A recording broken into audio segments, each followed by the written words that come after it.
Hi guys, welcome back to our channel. Trivikram గారు వచ్చేసి అల్లు అర్జున్ గారితోటి ఒక మైథలాజికల్ మూవీ తీయబోతున్నారు సుబ్రహ్మణ్యం స్వామికి సంబంధించి అని స్టార్టింగ్లో రూమర్స్ వచ్చిన విషయం తెలిసిందే. తర్వాత ఈ మూవీ క్యాన్సిల్ అయిపోయింది. అట్లీ గారితోటి మూవీ తీస్తున్నారు, దీనివల్లనే ఈ మూవీ క్యాన్సిల్ అయిపోయిందని అయితే చెప్పారు. అండ్ త్రివిక్రమ్ గారు టైం వేస్ట్ ఎందుకని ఎన్టీఆర్ గారికి స్టోరీ నరేట్ చేసి ఓకే చేయించుకొని అల్లు అర్జున్ గారితో తీయబోయే మూవీనే ఎన్టీఆర్ గారితో తీయబోతున్నారని అయితే కొన్ని రోజులు రూమర్ నడిచాయి. అండ్ మళ్ళీ కొన్ని డేస్ ముందు ఏమొచ్చిందంటే అల్లు అర్జున్ గారితో ఈ మూవీ తీస్తున్నారు, ఎన్టీఆర్ గారితో తీయట్లేదు అని అయితే అన్నారు భయ్య. అండ్ ఇప్పుడు మళ్ళీ ఒక రూమర్ అయితే సోషల్ మీడియాలో షేక్ అవుతుందని చెప్పచ్చు.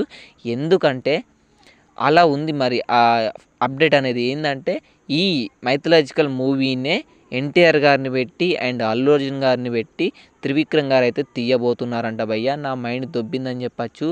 అండ్ ఇక ఇది ఒకవేళ నిజమైతే వేరే లెవెల్ అని చెప్పచ్చు. కానీ త్రివిక్రమ్ గారు అంటేనే కొద్దిగా డౌట్ ఉంది, ఒక మైథలాజికల్ పాన్ వరల్డ్ లాంటి మూవీ అని అయితే అన్నారు ఈ మూవీ ప్రొడ్యూసర్ నాగవంశి. మరి చూడాలి త్రివిక్రమ్ గారిని వీళ్ళిద్దరి స్టార్డమ్ని బ్యాలెన్స్ చేసి త్రిబుల్ ఆర్ లెక్క బ్యాలెన్స్ చేసి ఒక మైథలాజికల్ లాంటి ఒక పాన్ వరల్డ్ లాంటి మూవీని ఎలా హ్యాండిల్ చేస్తారనేది చూడాలి భయ్య.